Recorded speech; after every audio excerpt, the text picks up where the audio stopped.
باپ کو یہ درجہ دیا جاتا. لیکن باپ کی بھی کوئی اہمیت کم نہیں ہے کہ آپ یہ سمجھ بیٹھیں کہ باپ بیکار شے ہے, کوئی چیز نہیں, اس کی عزت نہ کرو. ایسا نہیں, باپ بھی ہے. اگر ماں کو جنت کا دروازہ کہا گیا, ماں کو اگر جنت بتایا گیا ہے, تو جنت کے اندر جانے کے لیے دروازے کی ضرورت ہے, اور وہ دروازہ اس کا باپ ہے. جب تک آپ دروازہ قائم نہیں کریں گے, آپ کسی گھر میں نہیں جا سکتے. آپ اپنا مکان بناتے ہیں تب بھی اس میں دروازہ رکھتے ہیں اس میں اندر جانے کے لیے, اور مکان میں اسی وقت داخل ہوا جا سکتا ہے جب دروازہ ہو. اگر دروازہ نہیں ہے تو مکان میں داخل ہوا نہیں جا سکتا. ایک بات اور, دوسری چیز یہ ہے کہ عربی زبان میں نکاح کے لیے یعنی شادی کرنے کے لیے دو لفظ استعمال ہوتے ہیں. دو لفظ استعمال ہوتے ہیں, ایک جوز کا اور ایک نکاح کا. نکاح ایسا لفظ ہے کہ جس میں انفصال کا امکان ہے, یعنی نکاح کے بعد جدائی ممکن ہے. نکاح ہونے کے بعد میاں بیوی میں علیحدگی ہو سکتی ہے. نکاح ہونے کے بعد بات بگڑ سکتی ہے اور معاشرت کے اندر خلل پیدا ہو سکتا ہے. اسی لیے اللہ رب العالمین قرآن حکیم میں ارشاد فرماتا ہے, اس کی دلیل یہ ہے, یا ایھا الذین آمنوا اذا نکحتم المؤمنات ثم طلقتموهن, اے مسلمانوں جب تم مومنہ عورتوں سے شادی کرو پھر تم ان کو طلاق دے دو. تو یہ اس بات کا غماز ہے, اس بات کی دلیل ہے کہ نکاح کے اندر انفصال کی گنجائش ہے, یعنی یمکن ان یحدث بینہما الانفصال, یعنی میاں اور بیوی کے درمیان انفصال اور جدائی ممکن ہے. لیکن زوج کا لفظ ایک ایسا لفظ ہے جس کو جو نکاح کے اوپر بولا جاتا ہے جس کے اندر جدائی ممکن نہیں ہے, یعنی پیچھا نہیں چھڑایا جا سکتا, اس سے جان نہیں چھڑایا جا سکتا. اسی لیے اللہ رب العالمین نے جنت کے اندر جب شادی کی بات کی تو اس کے لیے جو لفظ استعمال فرمایا وہ زوج کا لفظ استعمال فرمایا, کہ وہاں اللہ رب العالمین نے نکاح کا لفظ جنت کی شادی کے بارے میں کہیں بھی ارشاد نہیں فرمایا ہے, صرف نکاح کا لفظ دنیاوی شادی کے لیے. یہاں تک کہ اللہ کے رسول جناب محمد رسول اللہ صلی اللہ علیہ وسلم کی ایک شادی جو غیر معروف طریقے پر ہوئی تھی, اللہ رب العالمین نے اس کے لیے بھی زوج کا لفظ استعمال فرمایا ہے. وزوجنا کہا اللہ رب العالمین نے فرمایا کہ ہم نے تمہاری شادی ان سے کر دی. زینب سے اللہ کے رسول صلی اللہ علیہ وسلم کے بارے میں اللہ فرماتا ہے کہ ہم نے تمہاری شادی زینب سے کر دی ہے جو غیر معروف طریقے پر ہے. تو یہاں اللہ رب العالمین نے زوج کا لفظ استعمال فرمایا. ایک نقطہ اور بتا دیں کہ زوج کے اندر انفصال ممکن نہیں ہے, زوج کے اندر انفصال ممکن نہیں ہے. اسی لیے اللہ رب العالمین نے قرآن حکیم میں ارشاد فرمایا وَزَوَّجْنَاهُمْ بِحُورٍ عِينٍ, کہ ہم نے ان کی شادی حور عین سے کر دی, یعنی حوروں سے کر دی ہے جن سے پیچھا چھوٹنے والا نہیں ہے. اب ظاہر سی بات ہے, دنیا ہے تو دنیا میں آدمی جوان ہوتا ہے پھر بوڑھا ہوتا ہے مر جاتا ہے, یعنی اس کی زندگی کیا ہے, رواں دواں آگے کی طرف چلتا جاتا ہے. لیکن جنت کی زندگی ایک ایسی زندگی جہاں نہ تو بڑھاپا آئے گا, نہ بیماری آئے گی, نہ کمزوری آئے گی, نہ نکاحت آپ کے پاس آئے گی, کوئی ایسی چیز نہیں آئے گی, کوئی عارضہ آپ کو لاحق ہی نہیں ہونے والا ہے. اسی لیے اللہ رب العالمین فرماتا ہے کہ جب جنت کی عورتوں سے تمہاری شادی کر دی جائے گی تو وہ جوڑے ہمیشہ ہمیشہ کے لیے ہو جائیں گے, اس کے اندر انفصال کی گنجائش نہیں ہے. بہرحال اللہ رب العالمین نے عورت کی خلقت فرمائی تو سب سے پہلے جب یہ عورت دنیا میں آتی ہے تو بیٹی کی شکل میں آتی ہے, اس کے بعد اگر اس کا درجہ ماں کے برابر ہے تو میں نے ابھی وضاحت فرمائی کہ ماں کے سلسلے میں اللہ کے رسول صلی اللہ علیہ وسلم نے کیا فرمایا. لیکن اگر یہ چل کر کے آگے اگر یہ بیوی کی شکل اختیار کرتی ہے تو ایسی صورت میں پیارے مصطفیٰ جناب محمد رسول اللہ صلی اللہ علیہ وسلم کیا فرماتے ہیں, اللہ کے رسول جناب محمد رسول اللہ صلی اللہ علیہ وسلم فرماتے ہیں کہ دنیا میں سب سے قیمتی اثاثہ, سب سے قیمتی دولت اگر کوئی ہے ان الدنیا کلھا متاع وخیر متاع الدنیا المرأۃ الصالحہ, دنیا تمام کے تمام فائدہ اٹھانے کی چیز ہے, لیکن سب سے زیادہ بہترین فائدہ اٹھانے والی چیز, سب سے زیادہ قیمتی چیز, سب سے زیادہ قیمتی اثاثہ, سب سے عمدہ دروہر اگر کوئی ہے وہ تو نیک عورت ہے. یہ پیارے مصطفیٰ جناب محمد رسول اللہ صلی اللہ علیہ وسلم نے فرمایا. تو یہ عورت کا مقام ہے اور کسی بھی صورت میں عورت کو نیچا نہیں دکھایا جا سکتا. اور عورت کے بارے میں اللہ کے رسول جناب محمد رسول اللہ صلی اللہ علیہ وسلم فرماتے ہیں کہ سب سے بہترین جوڑا دنیا میں وہ ہے کہ جس کو نیک بیوی مل جائے اور وہ بیوی رات میں اللہ کے سامنے جھکنے کے لیے اٹھے, خود بھی بیدار ہو اور اپنے شوہر کو بھی بیدار کرے, اور اگر وہ نہ بیدار ہو تو اس کے چہرے پر پانی کا چھینٹا مارے اور اس کو جگائے اور اللہ کے سامنے کیا کہتے ہیں اس کو بھی جھکنے کے لیے موقع فراہم کرے. ایسی صورت میں اس جوڑے کو اللہ کے رسول جناب محمد رسول اللہ سب سے بہترین جوڑا بتاتے ہیں اور سب سے کامیاب ترین جوڑا بیان فرماتے ہیں. تو یہ چند باتیں تھیں عورتوں کے حوالے سے، یہ چند باتیں تھیں صنف نازک کے حوالے سے. اب جو اصل موضوع ہے اس کی طرف میں آتا ہوں. تو سب سے بڑی بات یہ ہے کہ مردوں کا حق عورتوں پر کیا اور اسی طرح سے عورتوں کا حق مردوں پر کیا ہے. بھائی زندگی کی گاڑی چلانا ہے تو دونوں کے حقوق کو پہچاننا پڑے گا اور ہر ایک کو دوسرے کے جذبات کا خیال رکھنا پڑے گا، اس کی عزت نفس کا خیال رکھنا پڑے گا، اس کی کیا کہتے ہیں سوچ اور فکر کا بھی خیال رکھنا پڑے گا. اللہ کے رسول جناب محمد رسول اللہ صلی اللہ علیہ وسلم فرماتے ہیں کہ سب سے پہلی چیز میں جو بیان کرنے والا ہوں وہ یہ کہ شوہر کے حقوق عورت پر کیا ہیں، بیوی پر کیا ہیں. اس لیے پہلی چیز اس کو بیان فرما رہا ہوں، اس لیے کہ اللہ رب العالمین نے مردوں کو قوام بنایا، الرجال قوامون علی النساء. تو پہلے بات ان کی ہو جائے پھر ان کی بھی ہوگی. ایسا مت سمجھیں کہ ہمارے بارے میں نہیں بتایا جائے گا، صرف ہمیں کیا کہتے ہیں خدمت کے لیے کہا جائے گا، اکسایا جائے گا اور ہمارا کوئی حق نہیں. ایسی بات نہیں ہے. انشاءاللہ آپ کے بھی تعلق سے باتیں اللہ کے رسول صلی اللہ علیہ وسلم کی رکھوں گا. تو سب سے پہلی چیز جو بیوی پر شوہر کے تعلق سے واجب ہوتی ہے وہ یہ ہے خدمت الزوج. سب سے پہلی چیز عورت کے اوپر شوہر کی خدمت کرنا لازمی ہے. اور یہ بات میں نہیں کہتا، اللہ کے رسول جناب محمد رسول اللہ کی حدیث ہے جس کے راوی حضرت علی رضی اللہ تعالی عنہ بیان فرماتے ہیں کہ ان فاطمہ رضی اللہ تعالی عنہا شقت ما تلقى من اثر الرحى فاتن نبی صلی اللہ علیہ وسلم صبی فانطلقت فلم تجده فوجدت عائشة رضی اللہ تعالی عنها فاخبرتها فلما جاء النبي صلی اللہ علیہ وسلم اخبرته عائشة بمجيء فاطمة فجاء النبي صلی اللہ علیہ وسلم الینا. حضرت علی رضی اللہ تعالیٰ عنہ بیان فرماتے ہیں کہ حضرت فاطمہ رضی اللہ تعالیٰ عنہ کی جب حضرت علی کے ساتھ شادی ہوئی تو حضرت علی کی غربت کا حال یہ تھا کہ ان کے پاس مال و دولت تو کیا، ان کے پاس رہنے کے لیے گھر بھی نہیں تھا. پیارے مصطفیٰ جناب محمد رسول اللہ نے اس کا انتظام فرمایا. ان کے پاس بچھانے کے لیے بستر بھی نہیں تھے، ان کے پاس مہر میں دینے کے لیے بھی کچھ نہیں تھا. اللہ کے رسول صلی اللہ علیہ وسلم نے ان کے پاس ایک زرہ تھی جس کو اللہ کے رسول صلی اللہ علیہ وسلم نے بازار میں فروخت کروایا تھا اور اس کے بعد حضرت فاطمہ رضی اللہ تعالیٰ عنہ کا مہر دے کر کے ان سے نکاح کروا دیا تھا. تو یہ حضرت علی کی کنڈیشن تھی. ایسی صورت میں اللہ کے رسول صلی اللہ علیہ وسلم وہ نبی جو سب سے افضل ہے، وہ نبی جو سارے نبیوں کا سردار ہے، وہ نبی جس کی رقاب کو جبریل امین تھاما کرتے تھے، وہ نبی جس کی رسائی عرش معلیٰ تک ہوئی اور جس سے اللہ رب العالمین ہم کلام ہوا، وہ نبی جس کے چادر کے رکھنے، کندھے پر چادر رکھنے کی ادا اللہ کو اتنی پسند آئی کہ قرآن کے حروف بنا دیے. وہ نبی جب اوڑھ کر لیٹ جاتا تھا تو اللہ رب العالمین اس کو یا ایھا المدثر کہہ کر کے پکارتا تھا. وہ نبی جس کی محبت کا عالم یہ ہے کہ اللہ رب العالمین نے ان کا نام لے کر پورے قرآن مجید کے اندر کہیں بھی نہیں پکارا. اس نبی کی بیٹی حضرت فاطمہ رضی اللہ تعالیٰ عنہ، اس نبی کی بیٹی حضرت فاطمہ رضی اللہ تعالیٰ عنہ کی شادی ایک غریب آدمی سے کر دی جاتی ہے، حضرت علی رضی اللہ تعالیٰ عنہ سے. لیکن ایک بات یاد رکھیں کہ حضرت علی غریب ضرور تھے لیکن ایمان والے تھے.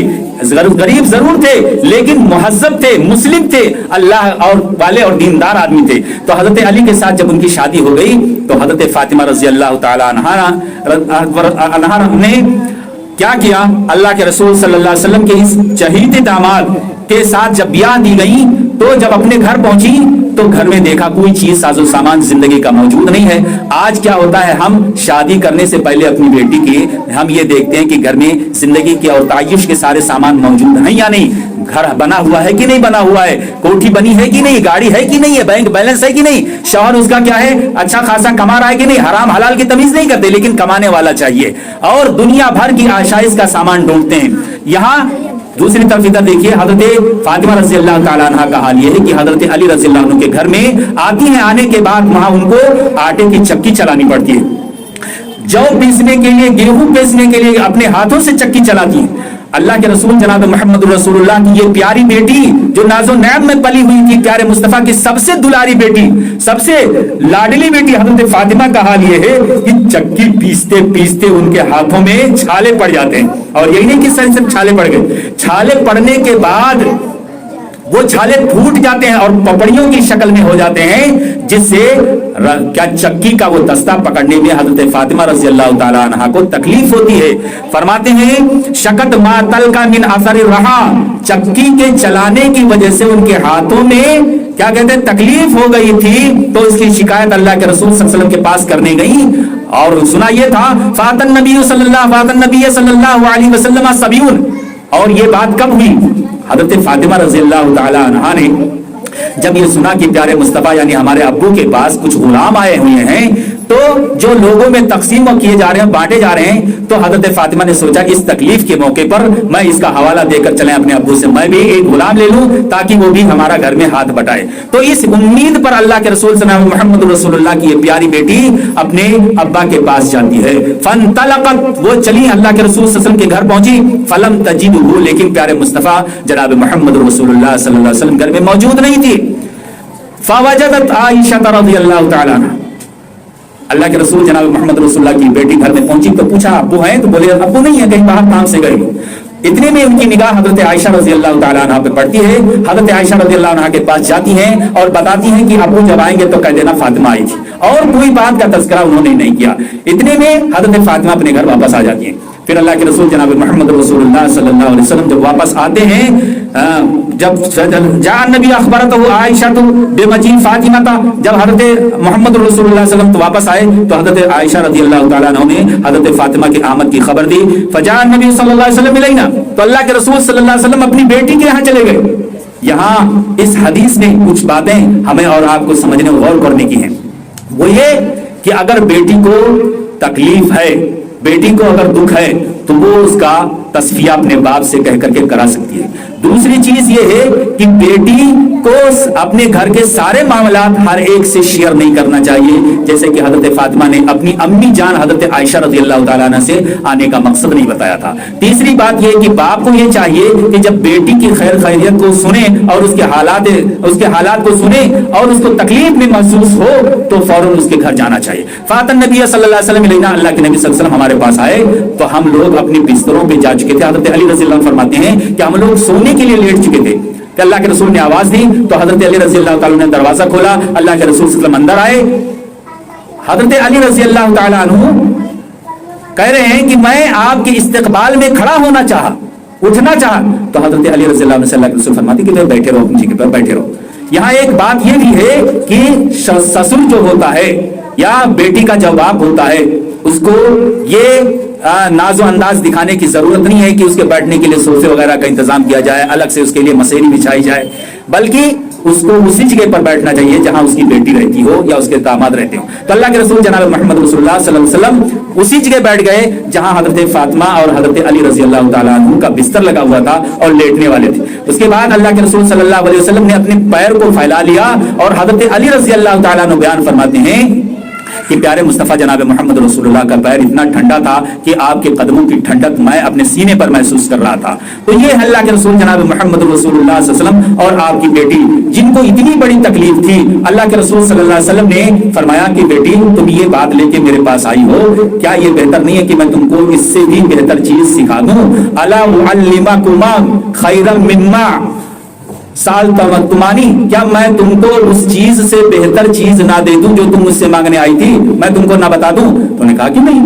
تو انہوں نے اللہ کے رسول صلی اللہ علیہ وسلم نے فرمایا کہ جب تم اپنے بستر پر آیا کرو تو 34 مرتبہ اللہ اکبر کہو 33 مرتبہ سبحان اللہ کہو اور 33 مرتبہ الحمدللہ کہو. یہ اس چیز سے بہتر ہے جو تم مانگنے آئی ہو یعنی اس نوکر سے بہتر ہے. اللہ کے رسول جناب محمد رسول اللہ نے اپنی بیٹی حضرت فاطمہ کو کیا غلام نہیں دے سکتے دے سکتے تھے لیکن پیارے مصطفیٰ کی نگاہ دنیا پر نہیں تھی آخرت پر تھی. اس لیے کہ اللہ فرماتا ہے والآخرۃ خیر وابقیٰ دنیا تو جیسے تیسے گزر جائے گی لیکن آخرت کا سودا زیادہ بہتر ہے. تو اللہ کے رسول جناب محمد رسول اللہ نے جو اپنی بیٹی کو تعلیم یہ دی کہ بھئی دنیا کے بارے میں دنیا میں نوکر پانے کے بعد تھوڑا سا سکون اور راحت مل جائے گا لیکن یہ جو وظیفہ اللہ کے رسول نے بیان فرمایا اس کو پڑھ لینے کے بعد یہ آخرت میں اس کا ثمرہ ملنے والا ہے. اور ہم اور آپ یہاں ایک بات سوچنے اور غور کرنے کی ہے کہ ہم لوگ اپنی بیٹیوں کو کیا آخرت کے بارے میں زیادہ علم دیتے ہیں یا دنیا کے بارے میں فکر مند ہوتے ہیں. ہم تو دنیا کو لے کر پڑھے ہیں آخرت ہمارے سامنے ہے ہی نہیں. اس لیے ہم اپنی بیٹیوں کو بھی اگر کوئی بات سکھاتے ہیں تو بغاوت کی سکھاتے ہیں بات سکھاتے ہیں تو ساس اور سسر سے بدزبانی کی بات سکھاتے ہیں اور شوہروں سے بدکلامی کی بات سکھاتے ہیں ان سے بغاوت کی بات سکھاتے ہیں حالانکہ یہ چیز اس کے لیے کیا ہے زہر ہے زہر اور اس کی زندگی کے لیے قاتل ہے. دوسری بات عورت کا جو دوسرا حق ہے، شوہر کا جو دوسرا حق ہے عورت پر، وہ یہ کہ عورت کیا ہے، شوہر کے لیے سکون کا ذریعہ بنے. لِتَسْكُنُوا إِلَيْهَا، اللہ کے رسول صلی اللہ علیہ وسلم فرماتے ہیں کہ عورت سکون کا ذریعہ ہے اور ایک دوسرے کو سکون حاصل کرنا چاہیے. یہ نہیں ہے، اس میں ایک پوائنٹ اور ایک نقطہ یہ ہے، لِتَسْكُنُوا إِلَيْهَا، اللہ رب العالمین نے فرمایا کہ مرد عورت سے سکون حاصل کرے تو عورت بھی مرد سے سکون حاصل کرے، یعنی دونوں ایک دوسرے کے لیے سکون کا ذریعہ بنے. اب ایسا نہ ہو کہ بیچارہ شوہر باہر سے آیا تھکا ہارا مادہ ہوا اور بولا بھائی بیگم گھر میں موجود ہو، سن رہی ہو، کیا چلا رہے ہو، ارے ذرا ایک گلاس پانی دے دو، ارے خود سے نہیں لے لیتے. اب جب اس طرح کی باتیں سنے گا شوہر بیچارہ، جو دنیا بھر کے تھکان لے کر کے اور دنیا سارے جہان سے کیا لڑائی لڑ کر کے آیا ہوا ہے تمہارے لیے، جب تم اس کو ایک گلاس پانی اور نہیں دے کر کے سکون پہنچا سکتی ہو تو پھر اس کی زندگی اجیرن ہو جائے گی، اس کا گھر پہ آنا دیر سے ہونے لگے گا. پھر تم یہ شکایت نہیں کر سکتی کہ میرا شوہر رات میں دیر سے آتا ہے، 12 بجے آتا ہے، 1 بجے آتا ہے، بچے سو جاتے ہیں، میں تھک جاتی ہوں انتظار کرتے کرتے، وہ تب آتا ہے. یہ ساری شکایتیں آپ کی بے جا ہوں گی، اس لیے کہ ایسی صورت میں آپ خود اس کی ذمہ دار ہیں اپنے شوہر کو بگاڑنے کی. اس لیے کہ جب بیچارہ باہر سے جب تھکا مادہ آتا ہے تو اس کو سکون کی ضرورت ہوتی ہے، اور وہ سکون کہاں ہے؟ اس کی بیوی کے پاس، اس کی عورت کے پاس، اس کی کیا ہے بیگم کے پاس، اس کے خاتون خانہ کے پاس. یہ کیا ہے سکون اور اطمینان اس کے پاس ہے. تو اللہ فرماتا ہے لِتَسْكُنُوا إِلَيْهَا، تم اس سے سکون حاصل کرو، وہ تم سے سکون حاصل کرے. یہ نہیں ہو کہ آدمی آیا تھکا مادہ تو آپ نے اس کا الٹا جواب دے دیا. اور اگر یہ چیز ہے تو پھر گھر گرہستی خراب ہونے میں دیر نہیں لگے گی اور آپ کی کیا کہتے ہیں دنیا اجڑ سکتی ہے اور آپ کا اچھا خاصا کھیلتا ہنستا گھر برباد ہو سکتا ہے. تو اللہ کے رسول جناب محمد رسول اللہ نے فرمایا کہ لِتَسْكُنُوا إِلَيْهَا، دوسرا حق مرد کا یہ ہے کہ بیوی اس کو سکون کا ذریعہ بنے. اور اس صورت میں سب سے پہلی چیز یہ ہے کہ آدمی کو سکون پہنچائے، اور دوسرا پھر کیا ہے، عورت اس کا حکم مانے.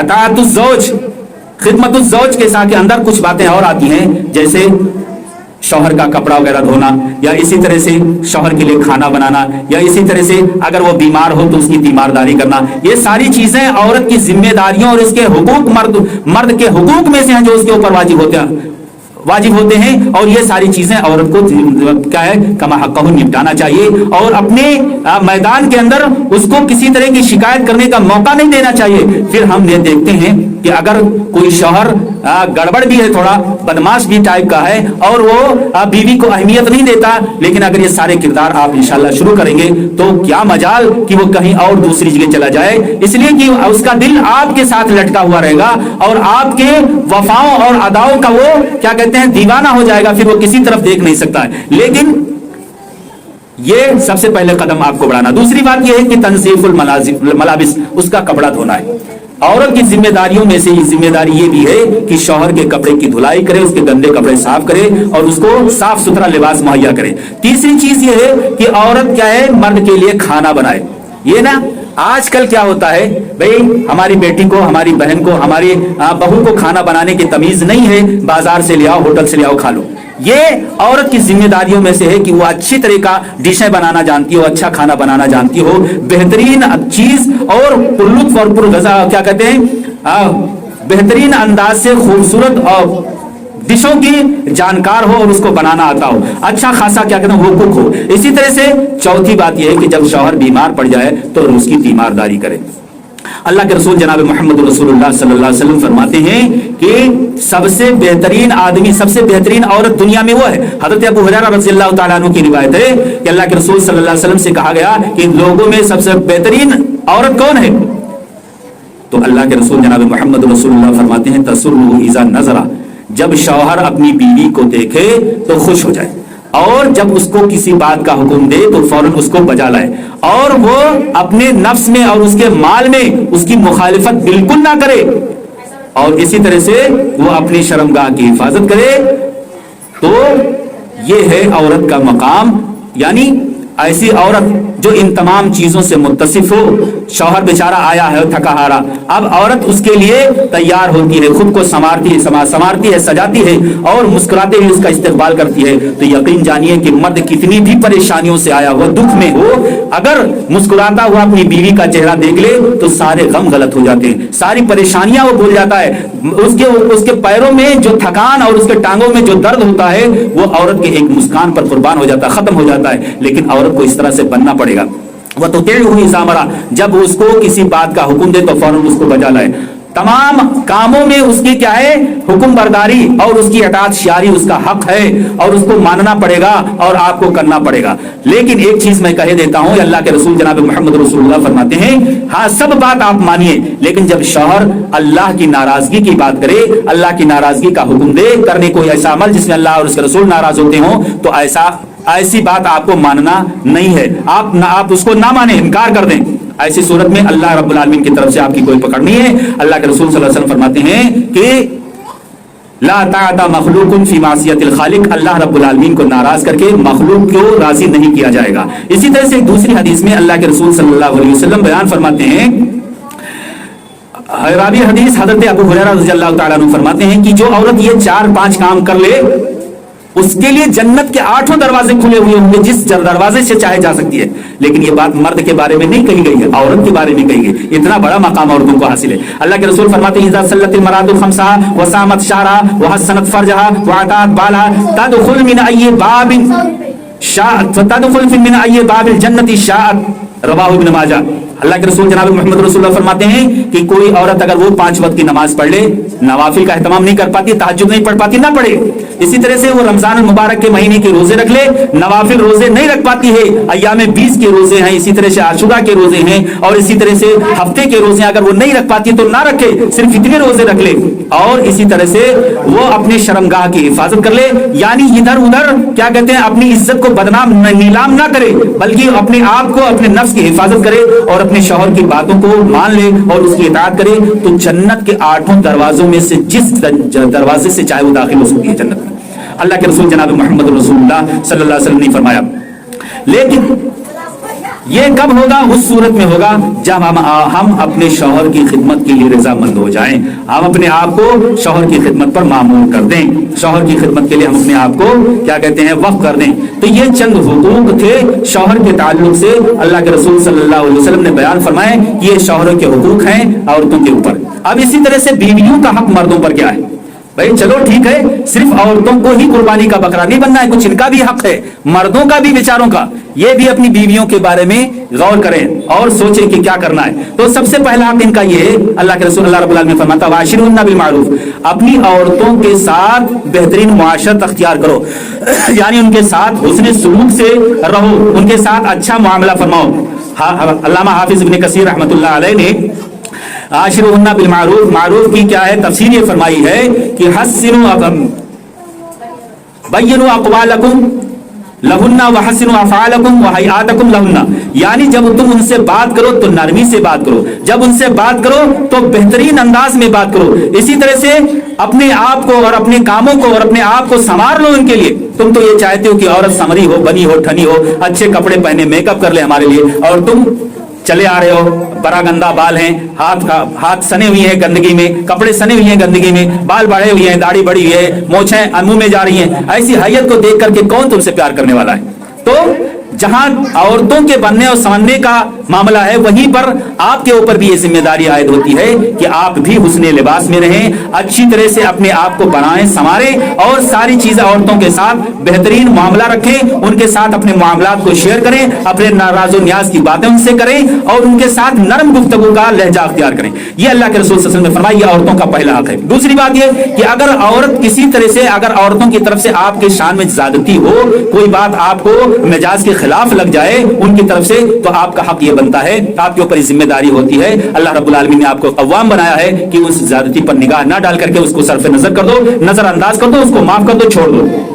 دوسرا حق عورت کا مرد کے اوپر یہ ہے, تیسرا حق عورت کا مرد کے اوپر یہ ہے کہ وآتوا النساء صدقاتهن نحلا, عورتوں کے ساتھ جب تم نے نکاح کیا ہے تو نکاح میں مہر جو رکھا گیا تھا اس مہر کو دینا واجب ہے, ان کے مہر کو ہنسی خوشی دے دو. اللہ رب العالمین فرماتا ہے